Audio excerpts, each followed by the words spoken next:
My name is Julie, and this is the story of how my life was turned upside down, not once, but twice. I guess I should start from the beginning. I was born to loving parents, Larry and Joanna David, in a small suburban town.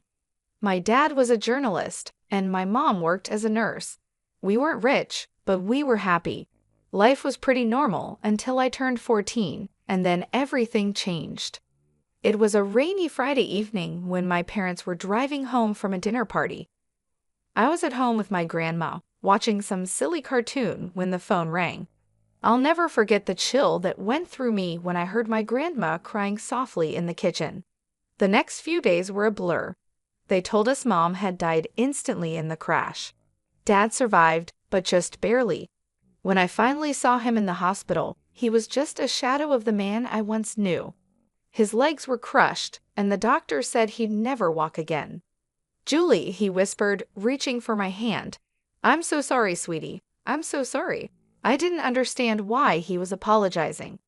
It wasn't his fault a drunk driver had crashed into their car. But as I got older, I realized he was sorry for what our lives had become, for the struggles we would face, for the mother I had lost, and for the father he thought he could no longer be. But my dad, Larry David, was stronger than he gave himself credit for. After he got out of the hospital and adjusted to life in a wheelchair, he threw himself into his work. He had always been a talented writer, and now he focused all his energy on his job as an editor at the city's major newspaper. As I entered my teenage years, Dad made sure I had everything I needed. He encouraged me to join clubs, make friends, and have as normal a life as possible. But the truth was, I preferred spending time with him. We watched old movies together, argued about books, and he helped me with my homework. When it was time for college, Dad insisted that I go away to school. "You need to spread your wings, kiddo," he said. "Don't worry about me, I'll be fine." I was hesitant, but I knew he was right, so I went off to college. I went to the State University of New York and studied accounting. That's where I met Emma, who became my best friend. Through Emma, I met her second cousin, Paul. Paul was kind and funny, and he didn't flinch when I told him about my dad. In fact, the first time he met Dad, they got along right away, bonding over their shared love of classic rock. Later, Paul told me, "Your dad is cool, and you're amazing for taking care of him all these years." I tried to play it off, but inside I was glowing. For the first time since the accident, I felt like maybe, just maybe, I could have a normal life, a life with love, laughter, and even a family of my own someday. After graduation, things started to fall into place like a puzzle. I got a job at the local tax service, and Paul started working as a long-haul truck driver. We dated for 4 years before he proposed to me on a crisp autumn evening in the park where we had our first date. I was thrilled, but there was one thing I needed to make clear. "Yes, Paul, but I can't leave my dad. He needs me." Paul smiled wide and said, "I wouldn't have it any other way. We'll all live together. Your dad's apartment is big enough for the 3 of us, right?" The wedding was small but beautiful. Dad insisted on wheeling himself down the aisle to give me away. There wasn't a dry eye in the place. As I stood there, holding Paul's hand, I felt like I was living a fairy tale. But every fairy tale has its villains, and mine came in the form of my mother-in-law, Maria, and my sister-in-law, Olivia. From the moment I met them, I could tell they didn't approve of me. "So your father is handicapped?" Maria asked during our first meeting, wrinkling her nose like she smelled something bad. "He's disabled," I corrected, trying to stay calm. "But he works as an editor." "How nice," she interrupted, clearly not interested. Then she turned to Paul and asked, "Are you sure about this? There are so many nice girls from good families." I felt my face flush with anger and embarrassment, but Paul immediately defended me. "Mom, Julie is from a good family. Her dad's disability doesn't change that. I love her, and that's all that matters." That shut Maria up, but I could still see the disapproval in her eyes. Olivia, following her mother's lead, was just as cold towards me after the wedding. True to his word, Paul moved in with Dad and me, and our life settled into a comfortable routine. I'd go to work at the tax office, while Paul was on the road for days at a time. When he was home, we'd all have dinner together. But whenever Maria and Olivia visited, the atmosphere in our home changed. They acted like they owned the place, barely acknowledging Dad's presence. Once, I overheard Maria whispering to Olivia, "It's a shame. Paul could have done so much better. Now he's stuck with this girl and her crippled father. What if they have children? Can you imagine the genes?" I was furious, but I kept quiet for Paul's sake. I tried to keep the peace, but it was getting harder and harder. One evening, after a particularly tense visit from Maria and Olivia, I broke down in tears. Paul found me in our bedroom, crying. Hey, he said, pulling me into his arms. "What's wrong?" "Your mom and sister," I sobbed. "They hate me. They think I'm not good enough for you because of Dad." Paul's face hardened. "That's ridiculous. You and your dad are my family now. If they can't accept that, it's their problem, not ours." His words comforted me, but I couldn't shake the feeling that this was just the beginning of our troubles with Maria and Olivia. As the months went by, Paul's trucking business began to grow. He was always on the road, traveling across the country in his big rig. I missed him terribly when he was gone, but I focused on my work at the tax office and spent my evenings keeping Dad company. One crisp autumn evening, as I was helping Dad into bed, Paul called. His voice crackled with excitement over the phone. "Julie, I've been thinking," he said. "How would you feel about buying a townhouse? It would be easier for your dad to move around in a wheelchair. He could spend more time outside. Plus, you could have a garden, something to keep you busy when I'm on the road." The more he talked, the more I liked the idea. I glanced at Dad, who was pretending not to eavesdrop. "What do you think, Dad?" I asked, putting the phone on speaker. Dad's eyes lit up. "A garden would be nice," he admitted, "and it would be easier to get outside." That settled it. Over the next few weeks, we threw ourselves into house hunting. We finally found the perfect place, a spacious townhouse with wide doorways, a roll-in shower for Dad, and a beautiful backyard. Taking out a mortgage was scary, but with Paul's income, mine, and the rent from Dad's old apartment, we managed to make it work. We moved in on a sunny Sunday in spring, and I'll never forget the look on Dad's face as he wheeled himself out onto our new patio. "This is perfect, sweetie," he said, his eyes misty. "Thank you." We spent the next few months settling in and making the place our own. I planted a small vegetable garden, and Dad would sit outside for hours, enjoying the sunshine and fresh air. It was peaceful, almost perfect. Then we decided to have a housewarming party. We invited friends, colleagues, and yes, even Maria and Olivia. The party was in full swing when they showed up, fashionably late as usual. They walked in, looking around with barely hidden envy. As we walked through the house, I could see Maria thinking about something. When we reached the master bedroom, she turned to me with a sly smile. "You know, Julie," she said quietly, "this would be perfect for Paul and me. Why don't you send your father to a nursing home? Then I could move in here." I felt like I'd been slapped. "Excuse me," I managed to say. "Oh, don't look so shocked," Maria continued. "Your father isn't well. He's not a whole person anymore, is he? He doesn't need all this luxury. A nursing home would be more than enough for someone in his condition." Before I could respond, Maria marched out to the patio where Dad was talking with some guests. To my horror, she grabbed the handles of his wheelchair and started pushing him toward the driveway. "Maria!" I shouted, running after her. "What are you doing?" "If he won't go to a nursing home, he can stay outside," she sneered. "That's what you wanted, isn't it? For him to be outdoors?" I was shaking with rage and disbelief. Thankfully, Paul heard the commotion and came running. His face turned red with anger when he saw what his mother was doing. "Mom," he yelled, "what the hell are you doing? Let go of Larry's chair right now." Maria looked shocked by Paul's tone. "But honey, I was just—" "I don't want to hear it," Paul cut her off. You and Olivia need to leave now." After they left, Paul apologized over and over to Dad and me. "I'm so sorry," he said, his voice breaking. "I had no idea she would do that. I'm just so sorry." Dad reached out and patted Paul's hand. "It's not your fault, son," he said gently. "Some people just can't understand." Life settled into a new routine after that incident. Maria and Olivia kept their distance, which was fine with me. Paul focused on his work, taking on more long-haul routes to help pay for our new home. I split my time between my job at the tax office, taking care of our home, and looking after Dad. 4 years passed quickly. Our life became comfortable and predictable. Paul was on the road most of the time, but when he was home, our little family was happy. Dad's health was stable, and he seemed content, spending his days in the garden or working on his editing from home.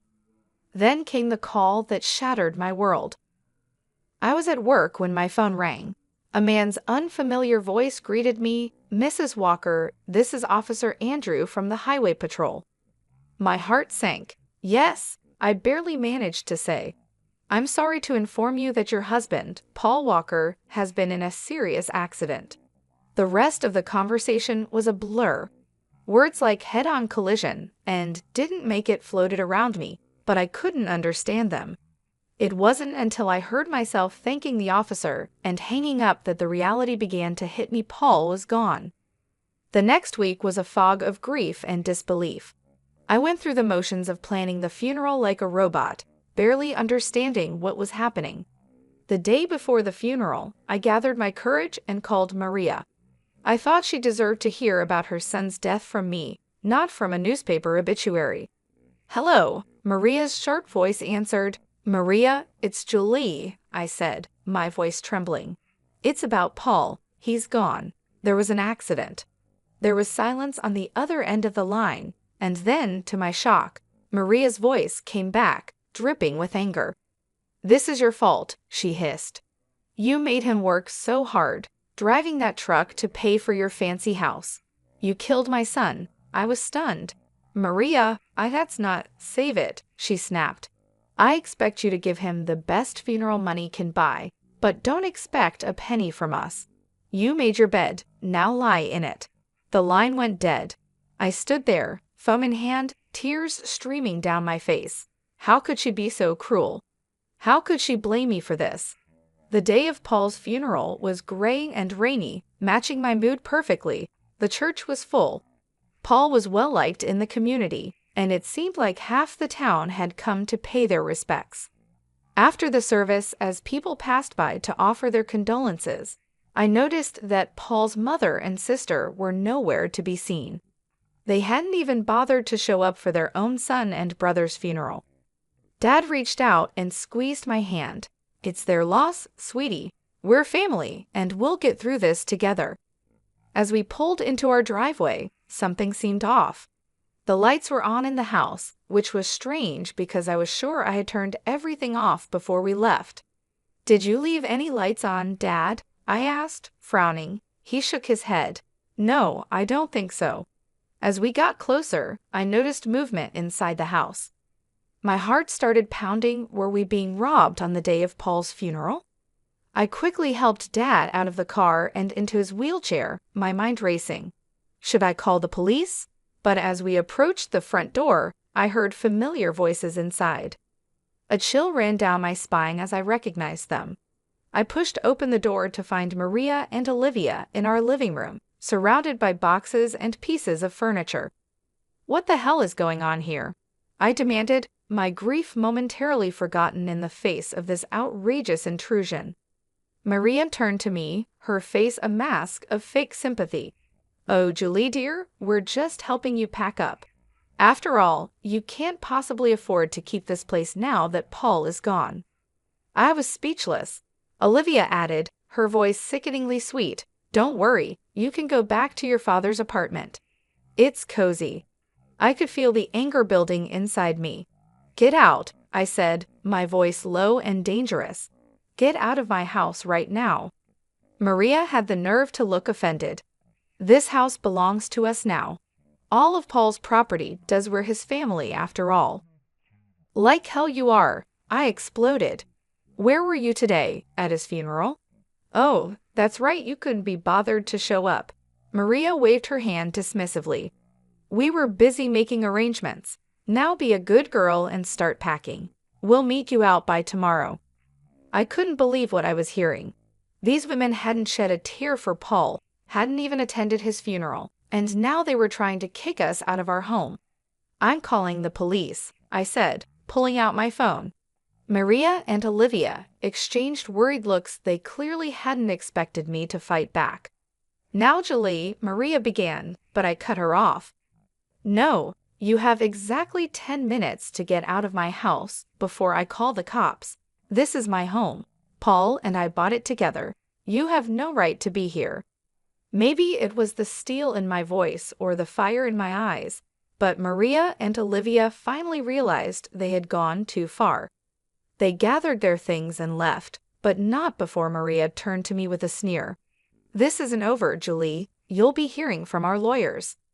The days after Paul's funeral were a blur of grief, anxiety, and paperwork. I threw myself into sorting out Paul's affairs, partly to keep busy and partly out of fear that Maria and Olivia would try to take what wasn't theirs. A week after the funeral, I received a call from a local law firm. My heart pounded as I answered the call, afraid it was Maria, following through on her threat of legal action.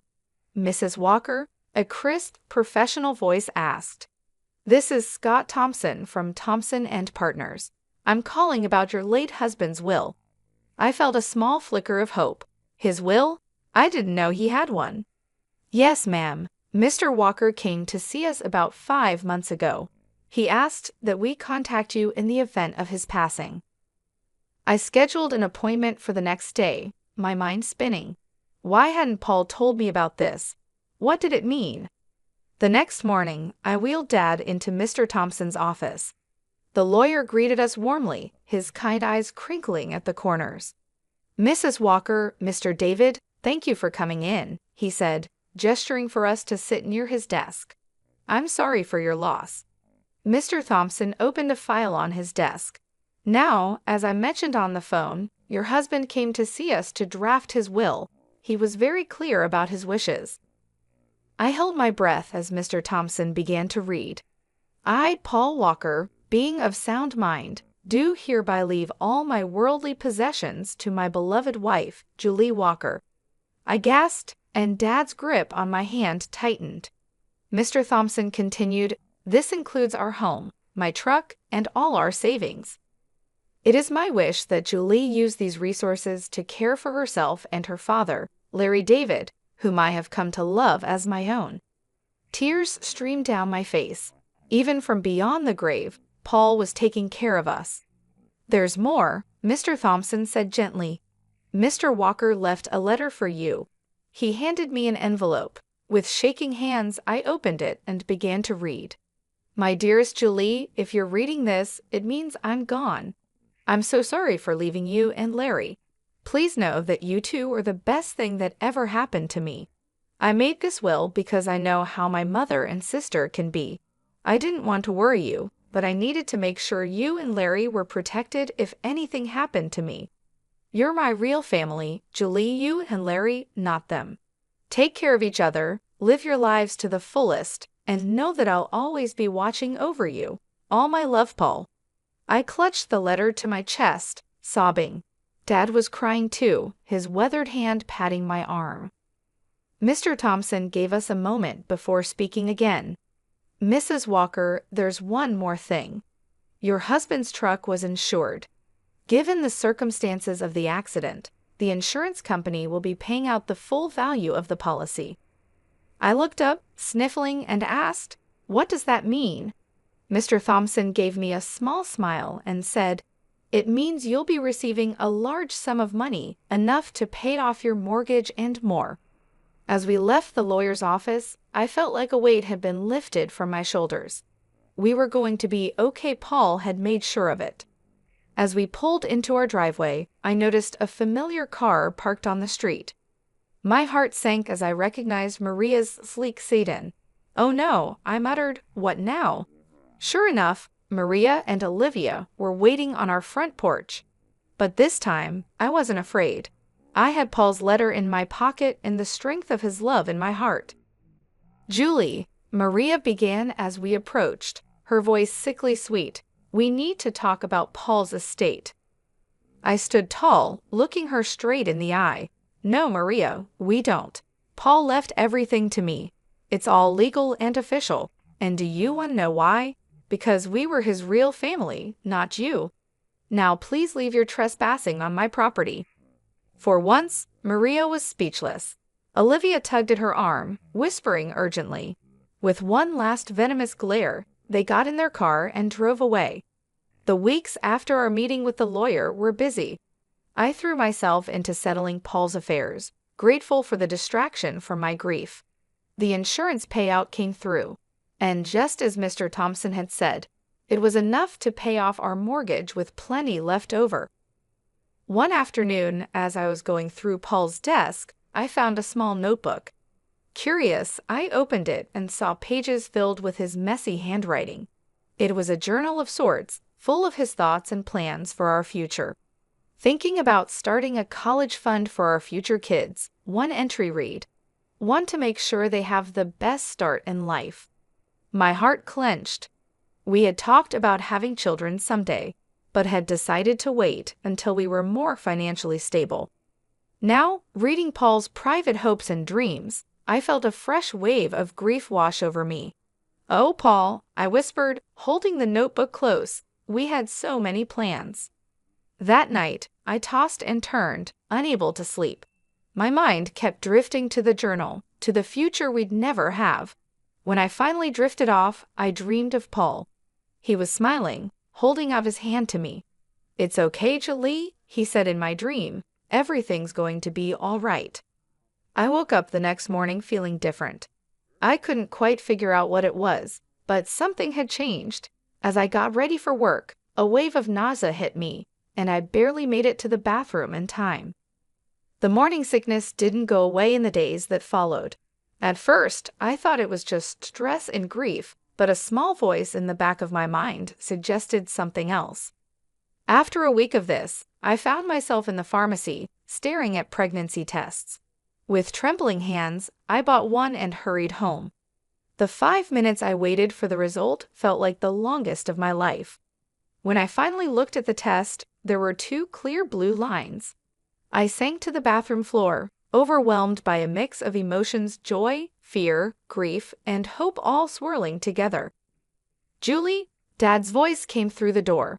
"Everything okay in there?" I opened the door, tears streaming down my face. Dad's expression changed from concern to alarm. "What's wrong, sweetie?" he asked. I held up the test, my hand shaking. "I'm pregnant, Dad." I fell into his arms, sobbing. He held me, stroking my hair like he used to when I was a little girl. "It's okay," he murmured. "It's going to be okay. You're not alone, Julie. And this baby is a gift, a piece of Paul that will live on." His words hit me deeply. This baby was a part of Paul, a continuation of our love. Suddenly, the fear began to fade, replaced by a strong determination. "You're right," I said, wiping my eyes. "This baby is a gift, and we're going to be okay." Dad smiled, his eyes crinkling at the corners. "That's my girl. Now let's get you something to eat. You're eating for 2 now, after all." As we headed to the kitchen, I felt a sense of hope growing inside me. The road ahead would be challenging, but with my father by my side and Paul's child growing inside me, I knew we could face anything. As my belly grew with our child, I found strength I never knew I had. Dad was my rock, always there with a kind word or a helping hand. We settled into a new routine, just the 2 of us, eagerly awaiting the arrival of the newest member of our little family. One sunny afternoon, as I was tending to the garden Dad and I had planted together, I heard a car pull up. My heart sank as I recognized Maria's sedan. What could they possibly want now? I walked to the front of the house, one hand instinctively resting on my swollen belly. Maria and Olivia stood on our porch, looking both comfortable and slightly desperate. "Julie," Maria began, her voice missing its usual sharpness, "we need to talk to you." I raised an eyebrow, but said nothing, waiting for her to continue. Olivia spoke up, her eyes darting around nervously. "We've hit some hard times. We were wondering if we could stay in your father's old apartment, just until we get back on our feet." I couldn't believe what I was hearing. After everything they had put us through, they had the nerve to ask for more. "I'm sorry," I said, my voice firm but calm. "That's not possible. I don't want to communicate with you anymore." Maria's eyes narrowed as they noticed my pregnant belly. Her face twisted with shock and disgust. "You're pregnant?" she spat. "Already? You little prostitute. I can't believe you've already found a new man.